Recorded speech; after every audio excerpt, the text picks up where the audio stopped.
Coming in hot from Arizona, this is Trevor and Troy Howard. And you're on So Tell Us Time.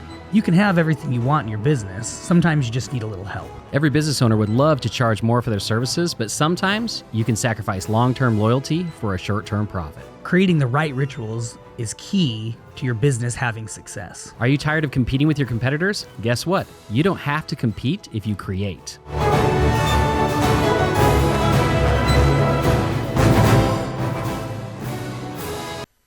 Hey everybody, welcome to another episode of So Tell Us Time. We're so excited, as usual, to be here with you guys. We love being here with you every single week and going over these great things that you need to be implementing in your business.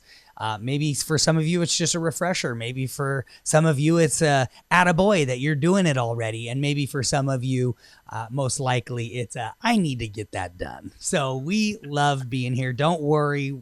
We're not shaming you. We are the same way.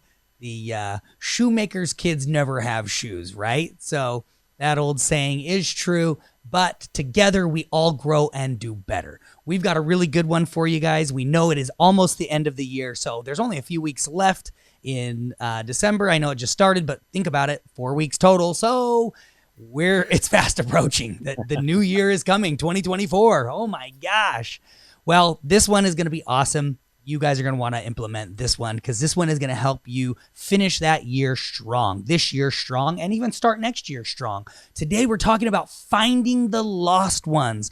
Throughout your business, you have generated leads. You have generated people who have come to you and they did not purchase. They didn't need your product or service at that time. Maybe they just weren't ready for it, or maybe the offering just wasn't right at the moment. So you have these people who have come in but never did buy from you. What we're going to be talking about today is how do you take that? Well, first, what are you doing with them? Hopefully you're creating a list. And then what are you doing with that list to turn those no's into yeses? Because there is gold within that no list. We're going to call it the no list, maybe the lost ones, but there is gold within that. And Troy's going to share with you how we even utilize it to get more sales. So Troy, go ahead, dive in. Let's get going. Yeah, absolutely. So, actually it's something that we've been doing right now in our business. We've basically been running through our lost list. And just this month alone, or last month, I guess, for the beginning of this month, we generated several new sales from, potential leads that told us no back in the day. And when we reached out to them again, they're like, yeah, absolutely. I'm ready to go. Let's get this done. So there is really gold in that list. And, we're mining our own list and, pulling sales out of it. And you should be doing the exact same thing. So let's talk about what you need to do. First and foremost, you got to create a lost list. Yep. And you'd think everyone would have this, but the majority of businesses don't, right? If you don't get a hold of a lead, what do? You throw it away and you never think about it again. And that's what you do not want to do. You need to be creating that list. So you should be creating basically a database of potential clients that basically did not buy from you. So you need to look at people that are lost, not as like they're gone forever, but just, hey, this is a potential client that just didn't buy right now, but most likely can buy at a later date. And that shows you how important that list is. So you got to change your thinking there a little bit. Why do you want to do this? Because people that maybe were interested, they were interested in your service for one reason or another, but they just didn't pull the trigger at that time. So they may be ready at a later date, and you want to follow up with them and make sure that you get that business over your competitors. Well, and I'll tell you what just happened. I'll tell you what just happened with that, because we have a client that's utilizing the Sotellus Connect, which is our lead management system. And I noticed the other day that these leads were getting deleted out of the lead management system. And I called him and was like, what's going on? What's happening with these leads? And he's like, oh, well, I'm just kind of cleaning up the list. If, the people that I didn't get a hold of, or, the people that never responded or maybe told me no, he started deleting them. And I was like, no, this is like a gold mine, man. This is your lost list, And he's like, oh, what? And then I explained to him what you want to do with that and what Troy's going to explain further here as we go. But he was like, oh my gosh, that's gold. And I was like, exactly. So don't delete these leads. That's right. So what you want to do is you want to create that list. So if you have a CRM, you should be marking or tagging them, as lost in your CRM. You want to tag them in a way that you can easily find them at a later date and then remarket to them, right? So that's what's really important. If you don't have a CRM, well, honestly, you should get a CRM. You shouldn't be running your business without a CRM where you can track all of this data. But if for some reason you're not ready for a CRM at this point, at a minimum, you should be creating a spreadsheet with all of your lost leads so that you don't just lose those leads, and you can retarget them and go back to them at a later date. So what do we do with this list? Well, basically, the whole point of it is you're going to follow up with them at a later date. You're going to reach out and you're going to remarket to them. Because you already paid for marketing, most likely, to get to them in the first place. Right. So instead of paying to go find somebody else that might be interested in the services, retarget them and pull the gold back out of it. So how should you follow up? Well, here's what we would suggest. You want to create a nurture campaign that's going to reach out to them, over a period of time. So it could be every 3 months, every 6 months, once a year. It's whatever makes sense for your business. And that is really important, right? Because you don't want to reach out too much, but you don't want to not reach out enough in order to actually catch them when they might be making a buying decision. So you need to think about your industry and what's the best timing to follow back up with them. And then you want to make sure that you're reaching out via SMS and email, So if you've got their cell phone numbers, that's a great way to reach out to them. And then, of course, email as well. So that's how you should be following up with them. Now, we've had people ask, well, what should I say when I follow up? These are people that told me no in the past. Like, I don't know what to say. How do I start that conversation again? And we'll give you a couple of examples here. One of them is like, hey, I'm just checking in to see how you're doing and see if you need any help with whatever it might be, right? Whatever it was that they were looking for, whether it's tree removal, whether it's, hey, if you need your carpets cleaned. That's a great way to just kind of bring that conversation back up. Or it could be as simple as like, hey, if you gave them a quote, hey, I wanted to follow up and see if you've given any thought to that previous quote. Do you still need those services? Are you still wanting to get this project done? Another really easy one is like, hey, it's been a while since we talked. Do you still need your carpets cleaned? That's a really easy one too, because they go, oh, who is this? I haven't talked to him in a while. Oh, gotcha. Right. Yeah. And then if you even want to be a little bit less, like forceful, if you will, or direct, another thing you can do, depending on what it is that your services are, is you may want to share some information with them. Like, hey, I wanted to share this article with you about this. And a perfect example of this is one of our clients who is in the fitness industry, right? They're helping people like coaching, right? Helping them get stronger and work out in the gym. They're a personal trainer.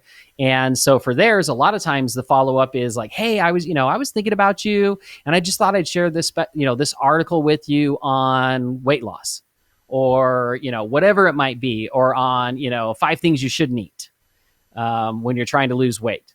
But it's giving them information in a very non-committal way, but it's also reminding them of you and your business and your services.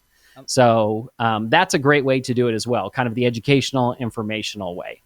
Another thing you can do is you can just like hit it straightforward and be like, hey, we're running a special this month and I just wanted to let you know. Yep. That's a great one too to drum up business, especially right now, end of the year. That's an awesome one. Hey, we're running an end of year special. Just wanted to let you know before the year ends. So those are some different ways you can say things to get that conversation going again. So the next question is, how often should I follow up? Well, we talked about this a little bit, but it really does depend on your industry. But you should at least follow up as often as someone would seek out your services. So for example, if you're a carpet cleaner and you're telling people that they should get their carpets cleaned every 6 months, well, then you should probably following up every 6 months with people, to ask them like, hey, do you need your carpets cleaned? Because probably other carpet cleaners out there are telling them the exact same thing. So maybe they didn't choose you this time. They went with a different carpet cleaner. But when you follow up at the 6 month mark and they're like, man, I really wasn't happy with that other carpet cleaner. I do need my carpets cleaned. I'm going to give this person a shot. So you're following up at the right interval for when they're going to want to get that service again. So for example, if you're in pest control, you're not going to want to follow up in the middle of the winter when nobody has pests. You're going to want to make sure that you follow a schedule that's going to make sense, right? Hit them right as your season is starting again, or and then maybe hit them again halfway through the season, right? So you really need to think about like when is the right time to follow up with them, and then build that out. And of course, you really want to use automation. What you don't want to do is create this giant list of people that you're manually emailing them and making phone calls and trying to reach out to them, because that's going to take you away from the rest of the business that you're running. So you want to automate this entire process so that it's just happening on the back end. Basically, if you think about it, like we're mining gold, the machines are just mining, and then the gold pops out, and then you take it and you run with it from there. You don't want to be doing the digging by yourself. So anything else, Trevor, you want to add? Just one of the things that our team does is if they are like kind of have run through a lot of their leads for the month or anything like that, one of the things they'll do is they'll pick up the phone. They look at, and of course, a lot of leads that come in for us are for So Tell Us. And so, reviews, capturing reviews for businesses and stuff. They'll go and actually just take a look at someone that's in that list, and they will pull them out. They'll go look at their Google My Business and go, wow, they came in 3 months ago. And at the time that we looked, they had, 20 reviews. 3 months later, they still have 20 reviews. So I'm going to hit them up and say, hey, it's so-and-so with So Tell Us. We know you were interested in our services 3 months ago. You had 20 reviews then. And 3 months later, you still have 20 reviews. So maybe it's time to take action. We have this great special running or something like that. So just kind of think outside the box. And there's other great ways that you can mine for golden nuggets, even within your current customer list that, this kind of spins off of. So maybe we'll do that next week, talking about how to kind of get more out of your existing customer that I'm not going to go into right now, but this does spur that in my mind. So maybe that's next week's podcast. Guys, this is a really good one. Lost list is gold. We generate, think about it. If you were to generate an extra 2 or 3 every single month, 2 or 3 clients, for some of you, that would be huge. If you were to generate 10 or 15 clients every single month, and you do that month, over a year's period, you've generated a lot of new clients. And remember, not everybody, some people are just tire kickers at the moment. They're just getting started. They're just trying to figure out pricing and, am I ready to do this? And maybe they're not. But then a month or 2 down the road, instead of having them just go and search again online, find your competitor and go with them, you're reaching out to them and staying top of the mind awareness. So that's really a good way to do it. And this is just, like I said, totally going to generate you some business, which is absolutely amazing and wonderful. I will take every extra customer every single month that I can get. All right, guys. Well, let's get to the homework. This week, if you don't have a lost list, create that lost list. And then if you do have a lost list, or if you create that lost list this week, figure out some sort of communication that you can do with that lost list. Maybe it's starting with a special offer. Maybe it's just reaching out that you were interested at one time and I just wanted to touch base, see how you're doing, see how things are going, see if you are ready for our services or our products at that time.